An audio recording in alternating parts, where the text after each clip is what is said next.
सद्गुरुदेव भगवान की जय।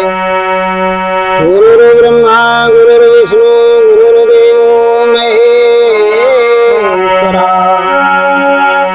गुरुर् साक्षात् परं ब्रह्म है, तस्मै श्री गुरवे नमः। ध्यान मूलम गुरुरमूर्ति, अपूजा मूलम गुरुपदम, अमोक्ष अमंत्र मूलम गुरुर्वाक्यम, विमोक्ष मूलम गुरु कृपा। तो अखंड मंडलाकारं व्याप्तेन चराचरं, तत्पदं दर्शितमेन, तस्मै श्री गुरुवे नमः। तस्मै श्री गुरुवे नमः।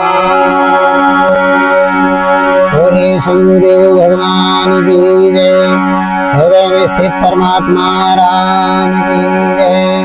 संत समाज की जय, भक्त समाज की जय। हृदय में स्थित गणेश भगवान की जय। मेरे प्रिय श्रोता बंधुओं, आप हमारी कथा का श्रवण करते हैं सब लोग, इसलिए आप लोगों को बहुत बहुत साधुवाद। स्त्री हो या पुरुष हो, सभी को, सभी देवी देवताओं को, सभी को बहुत बहुत साधुवाद। आज का जो प्रसंग है ज्ञान चर्चा है, इस पे हम चर्चा करने जा रहे हैं। बड़ी अच्छी चर्चा है। भजन, भजन का अधिकार सबको है, इस बात को जाने। ऐसा नहीं कि भजन कोई व्यक्ति विशेष का अधिकार है, व्यक्ति विशेष किसी एक जाति का अधिकार है, किसी एक प्राणी का अधिकार है, ऐसा नहीं है। भजन समस्त 84 लाख जो भूत प्राणी है, देहधारी जीवात्माएं हैं, सभी को अधिकार है भजन करने का। इसको हम विस्तार से बताएंगे। किसी एक व्यक्ति विशेष का अधिकार नहीं है। भजन करना, पूजा करना, भगवान की भक्ति करना सबका अधिकार है। इसी बात को भगवान कृष्ण से अर्जुन ने किया। गीता के अनुसार यह अध्याय 9 की बात है। भगवान कृष्ण से अर्जुन ने कहा कि प्रभु, भजन जो है करने में क्या कोई पाबंदियां हैं? किसको किसको भजन करना चाहिए और किसका भजन करना चाहिए? सबको है अधिकार की नहीं है? भगवान कृष्ण ने कहा बिल्कुल बता रहा हूं। तो उन्होंने अध्याय 9 के 30 और 31 श्लोक में इसका वर्णन किया है। वो मैं आपको बताने जा रहा हूं पहले, फिर और बताऊंगा। श्रीमद् भगवद गीता के अनुसार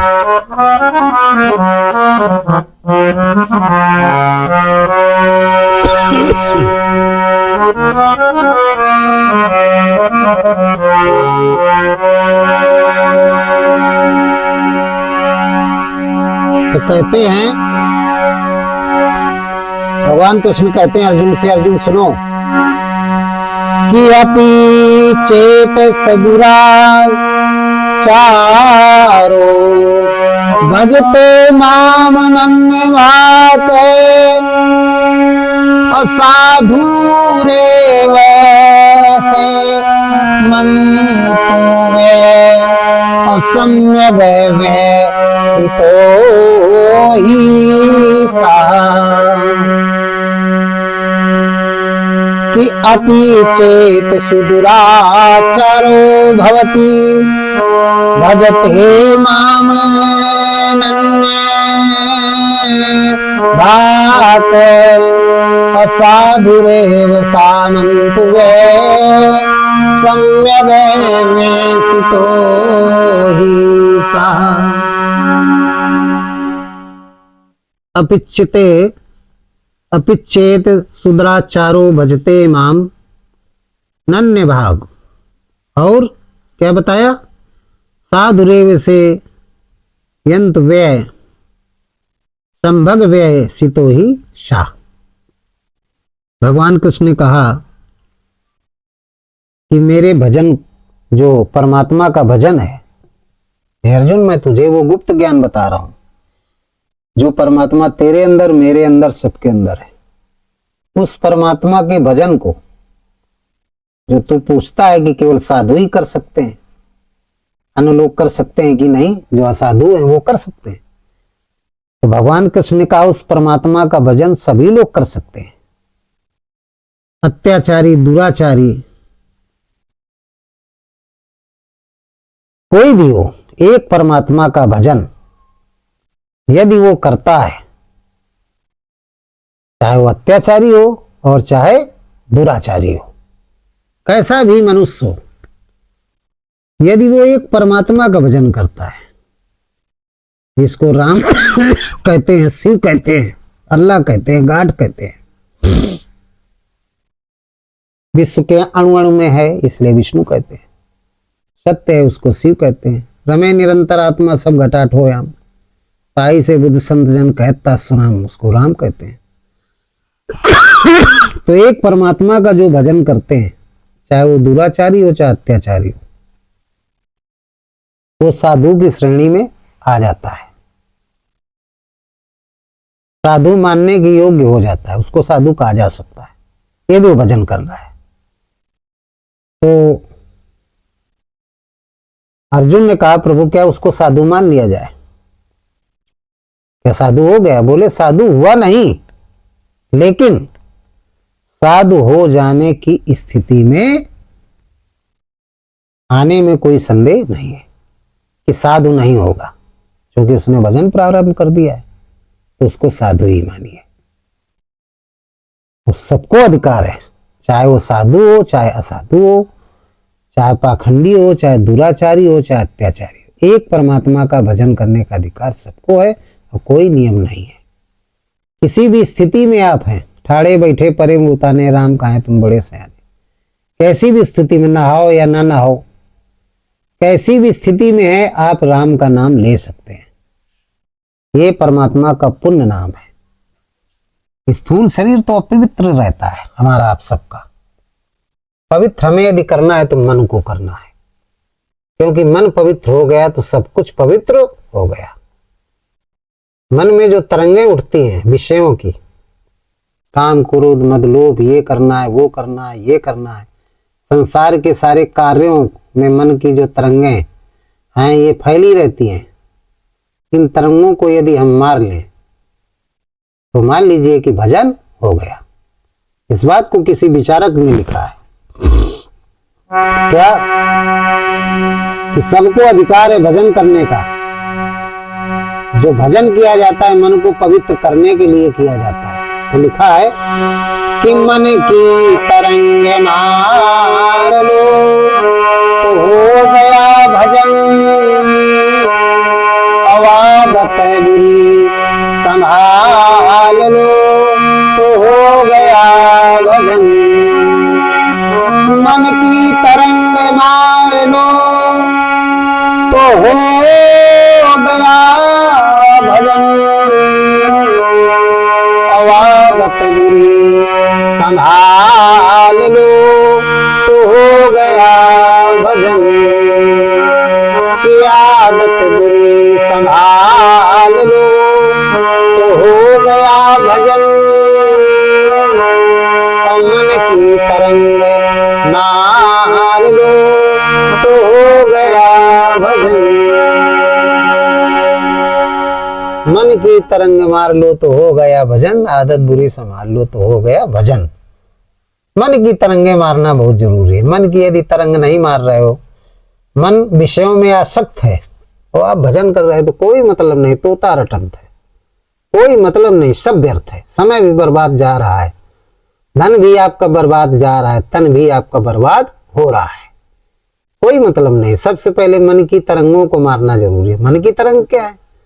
जो हमारा मन बहिर्मुखी है, संसार में लिप्त है, हमारी इंद्रियां संसार में लिप्त हैं, इनको हम संयमित करें, इनका निरोध करें, संसार से हटाएं इन इंद्रियों को और अंतःकरण में स्थापित करें। काम क्रोध मद लोभ ईर्षा द्वेष इनका दमन करें। ज्ञान वैराग भक्ति तेज समदम प्रज्ञा, ये जो दैवी संपत्ति इनको हम बढ़ाएं और आसुरी संपत्तियों को मार दें तो मन की तरंग मर गई। समझ लो सबसे बड़ा भजन हो गया, परमात्मा की प्राप्ति हो जाएगी।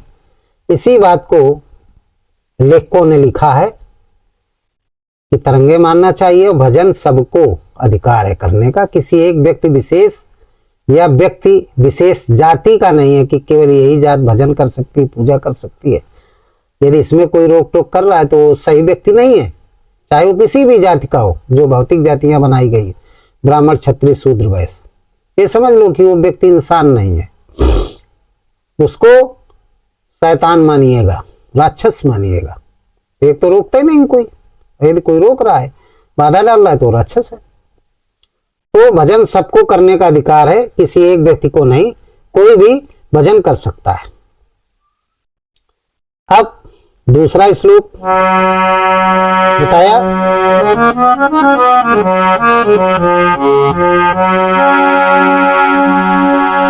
कि क्षिप्रम भवति धर्मात्मा, गीता में है कि स्वपच क्षंति में निगच्छति अपौंते प्रति जानी है ना में भक्ता प्रणेष्यति। कि क्षिप्रम भवति धर्मात्मा असास्वपच शांति विनिगच्छति अपौंते है प्रति जानी है ना में भक्ता प्रणश्यति। बड़ी अच्छी बात कही। क्षिप्रम क्षिप्रम भवति धर्मात्मा सर्पट शांतिम निगच्छति कौन्ते प्रति जाने ना में भक्ता प्रणश्यति। इस भजन के प्रभाव से जो क्षिप्रम है, दुरात्मा, दुराचारी भी शीघ्र ही धर्मात्मा हो जाता है। एक भगवान के भजन से जो दुराचारी है वो भी धर्मात्मा हो जाता है। नित्य वो भजन करे भगवान का, कितना भी बड़ा दुराचारी हो, अत्याचारी हो, यदि वो रोज राम राम जप रहा है तो मैं दावे के साथ कह सकता हूं कि गोस्वामी जी ने जो लिखा है, को न कुसंगत पाए न साई राय न नीच मते चतुराई। जो नीच है, कुसंगत में पड़ा है, वो नीच है, नीचे गिर गया है। नीच किसे कहते हैं? जो नीचे गिर जाए, अधोगति की तरफ जाए, बुरे कर्मों की तरफ जाए, उसको नीचे गिरना कहते हैं। नीचे गिरने को क्या कहते हैं? नीच कहते हैं। तो राम नाम के जप में इतनी बड़ी ताकत है, इतना बड़ा प्रभावशाली ये नाम है भगवान का कि इसको जो जपेगा, दुराचारी से भी जो दुराचारी होगा, अत्याचारी से भी जो अत्याचारी होगा, वो शीघ्र ही धर्मात्मा बन जाएगा, बन जाता है। भगवान से वो जुड़ जाता है। जो विभक्त था अभी तक, वो भक्त हो जाता है। भगवान से जुड़ना ही भक्ति कहते हैं, और भगवान से अलग होना ही विभक्ति कहते हैं। परम शांति को प्राप्त कर लेता है। परम शांति न प्राप्त होने के कारण मन दुखी रहता है हर इंसान का। और आदमी जो भी कार्य भौतिक कर रहा है वो परम शांति के लिए कर रहा है। और मेरे प्रिय मित्रों, मेरे प्रिय श्रोता बंधुओं, आपको बता देते हैं कि परम शांति केवल अध्यात्म में, भगवान के भजन में, एक परमात्मा के भजन में। बाकी परम शांति आपको नहीं मिलेगी। संसार की भौतिक चीजें सब मिल जाएंगी, अथाह पैसा मिल जाएगा, तो परम शांति नहीं मिलती। अथाह पैसा आ गया, मोटरसाइकिल से कार खरीद लिया, कार से स्कॉर्पियो खरीद लिया, स्कॉर्पियो से और बड़ी गाड़ी खरीद लिया, इच्छा बढ़ती जाएगी, तो इसको परम शांति थोड़ा कहते। जब इच्छाओं को जीत लो, परम शांति हो गई। तो परम शांति मिलती है राम रतन धन पाने से। जो भगवान का धन है, राम नाम धन है, इसको यदि आपने प्राप्त कर लिया तो फिर आपके शरीर में परम शांति हो जाएगी, संतोष हो जाएगा। जहां संतोष हो गया, किसी चीज की इच्छा नहीं रहेगी। इच्छा रहित कुंठा माने इच्छा रहती है, और वैकुंठ यानी इच्छा रहित हो जाओगे तो आप वैकुंठ में हो गए। स्थिति आपकी कैसी हो गई? वैकुंठ की।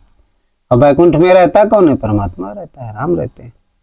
राम की प्राप्ति हो जाएगी यानी भगवान से जुड़ जाओगे आप, परम शांति प्राप्त हो जाएगी। तो भगवान कृष्ण ने अर्जुन से कहा कि अर्जुन, भगवान का कहना है कि वो मेरा भक्त कभी नष्ट नहीं होता है, यही सत्य ज्ञान है। इसलिए भक्ति सबको करने का अधिकार है। एक परमात्मा की भक्ति करें और इसमें कोई परहेज नहीं, कोई रोक टोक नहीं। इसी बात को गोस्वामी तुलसीदास जी ने अपने रामचरितमानस में, भगवान शंकर ने अपने मानस में माता पार्वती को सुनाया, और गोस्वामी तुलसीदास जी ने अपने आप को सुनाया, संसार को सुनाया। क्या कहा कि हरि अनंत है हरि और कथा अनंता, और कहीं सुनहि बहुविधि सब संता। कि हरि अनंत हरि कथा अनंता, और कहीं सुनहि बहुविधि सब संता। कहीं सुनहि बहुविधि सब संता। हरि अनंत हरि कथा अनंता, कहाँ सुने बहुविधि सब संता। भगवान की कथाएं अनंत हैं। हरि अनंत हरि कथा अनंता, भगवान की जो कथा है वो अनंत है, सुनने वाले अनंत हैं, इसमें कोई परहेज नहीं। कहाँ सुने बहुविधि सब संता, सभी लोग सुन सकते हैं, इसमें कोई परहेज नहीं है। किसी भी जाति का है, किसी भी वर्ग का है, सबको अधिकार है भगवान की भक्ति करने का। तो गोस्वामी तुलसीदास जी ने कहा, भगवान शंकर ने कहा, भगवान कृष्ण ने कहा। अब देखिए भक्ति काल के संत हुए हैं संत कबीरदास जी, ये भी तत्वदर्शी संत हैं। इन्होंने क्या कहा कि भजन करने का अधिकार सबको है। इन्होंने क्या लिखा? उन्होंने कहा किसी एक व्यक्ति विशेष को नहीं है भजन करने का अधिकार, सबको है। तो क्या कहते हैं, जब भजन करने लगता है तो वो व्यक्ति संत हो जाता है। संत की कोई जात नहीं होती है, कोई भी भजन कर सकता है। तो कहते हैं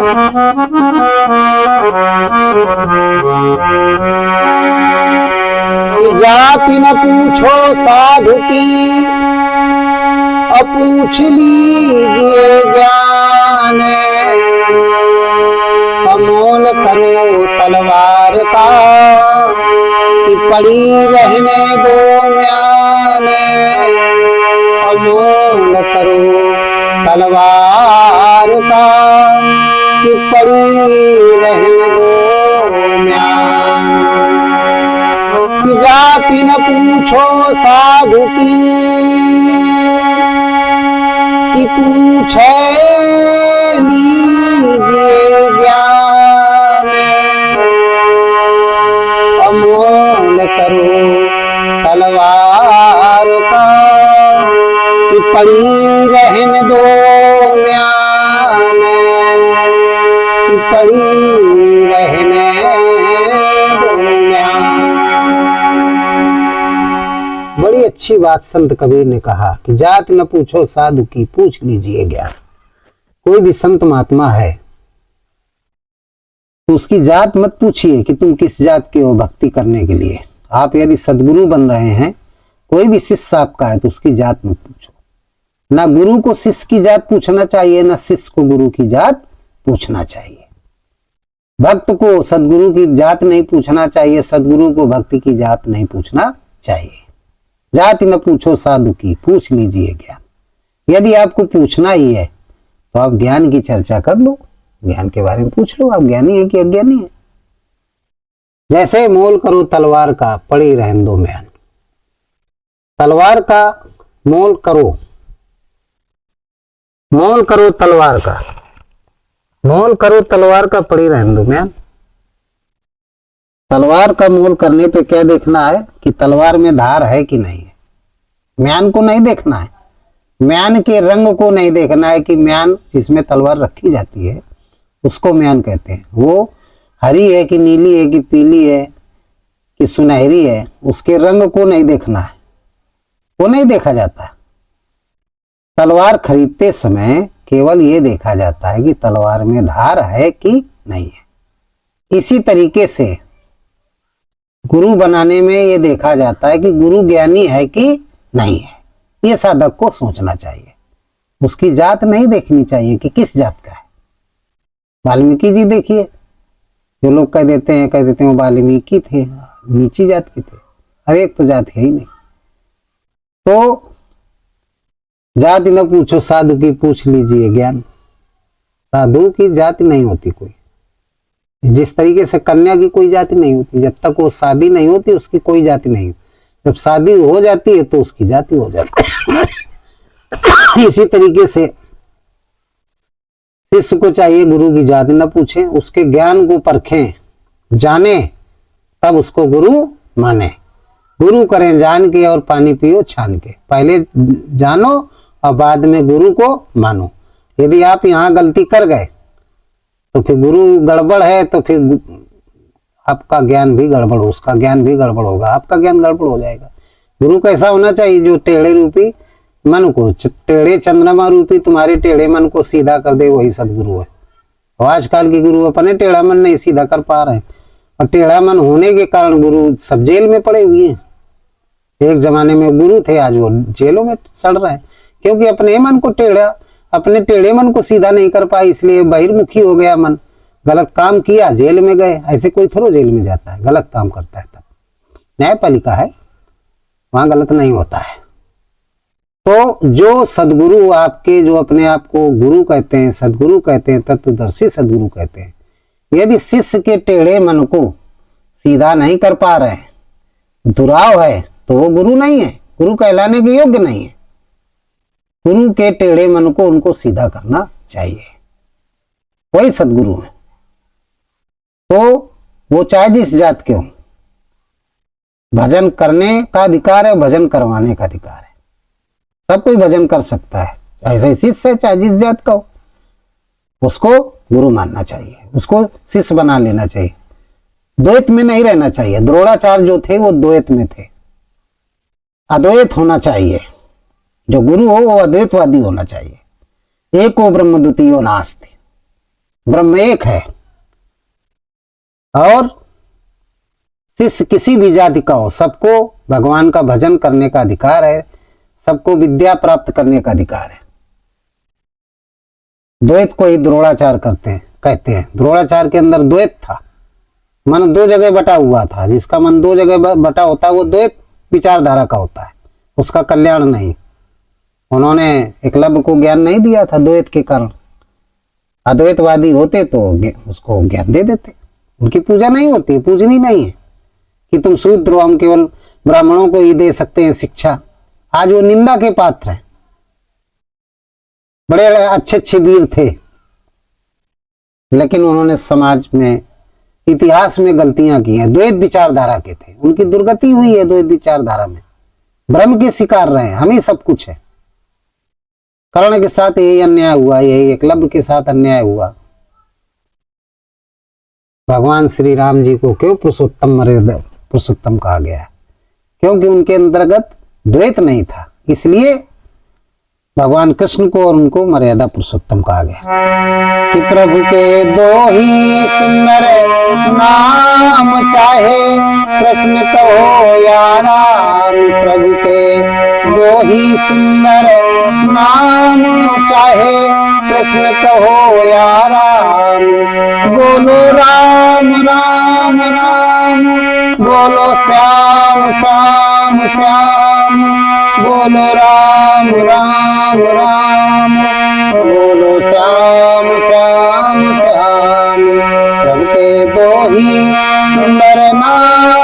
चाहे कृष्ण कहो यारा, उनके दो ही सुंदर नाम चाहे कृष्ण कहो यारा।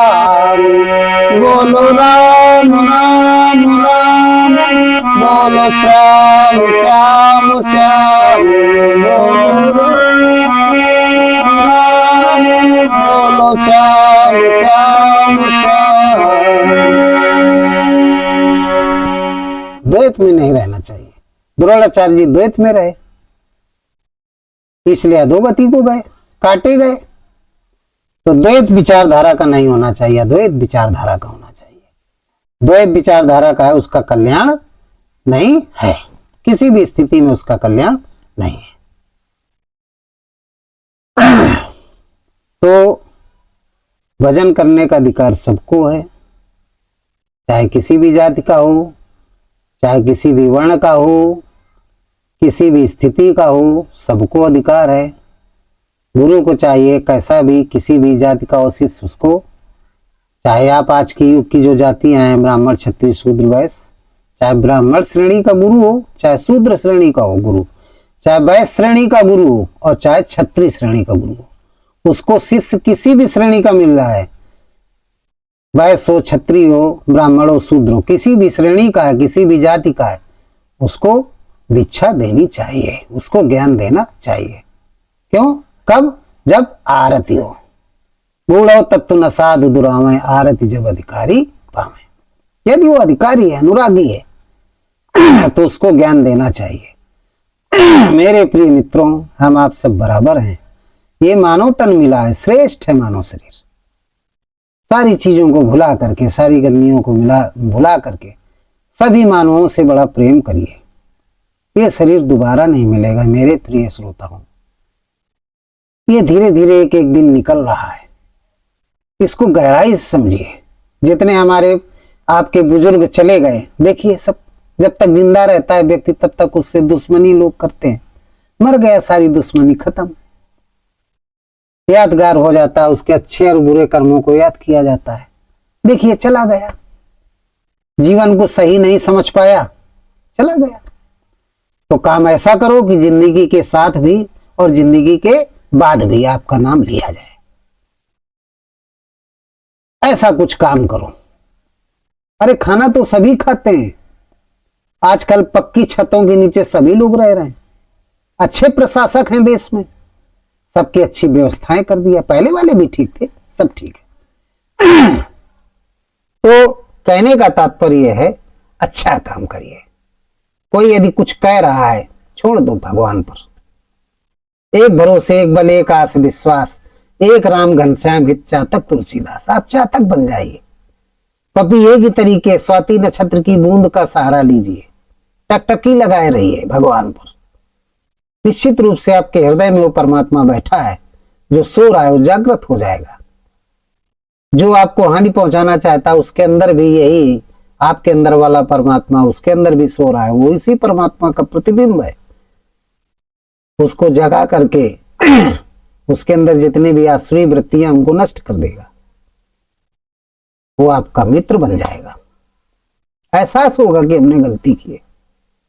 इसलिए भगवान का भजन करें, एक परमात्मा का भजन करें, और इस भजन में सबका अधिकार है।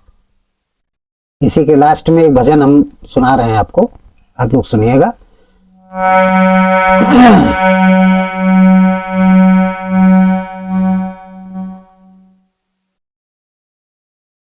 अरे भगवान प्रेम के भूखे हैं कि प्रेम प्रभु का बरस रहा है, प्रेम प्रभु का बरस रहा है, प्रेम प्रभु का बरस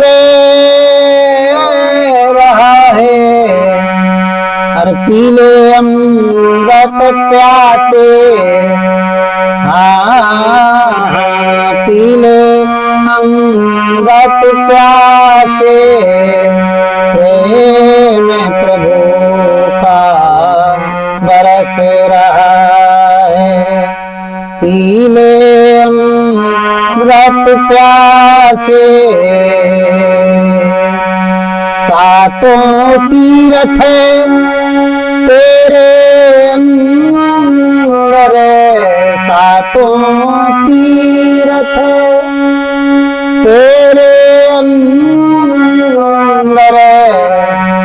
और बाहर किसे तलाशे रामा, और बाहर किसे तलाशे कि प्रेम प्रभु का बरस रहा है, और पीले अमृत प्यासे प्रेम प्रभु का बरस रहा है, हर पीले अमृत प्यासे प्रेम प्रभु का बरस रहा है।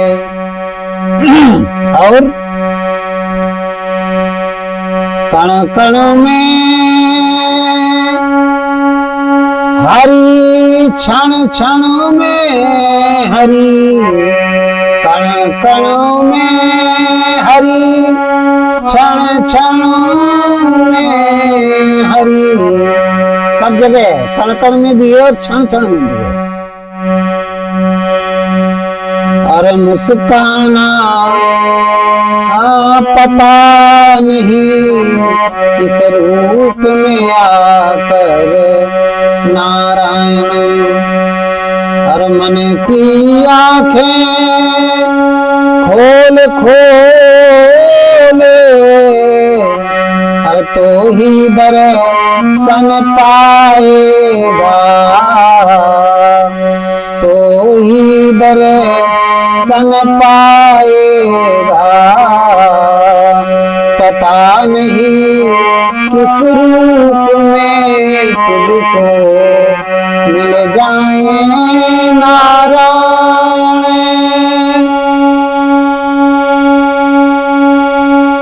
प्रेम प्रभु का बरस रहा है, पीले अमृत प्यासे राम, पीले अमृत प्यासे। प्रेम प्रभु का बरस रहा है, पीलो अमृत प्यासे। सब लोग प्रेम, भक्ति रूपी, प्रेम रूपी जो भक्ति का रस बह रहा है संसार में, वो पिए, स्मरण करें, भगवान का भजन करें, आपका कल्याण होगा। इन्हीं शब्दों के साथ समाज का सत्संग समाप्त करते हैं। बोलिए सद्गुरुदेव भगवान की जय। हृदय में स्थित परमात्मा राम की जय। संत समाज की जय। भक्त समाज की जय। सर्वे भवन्तु सुखिनः, सर्वे सन्तु निरामयाः, सर्वे भद्राणि पश्यन्तु मा कश्चित् दुःखभाग् भवेत्। ओम राम राम।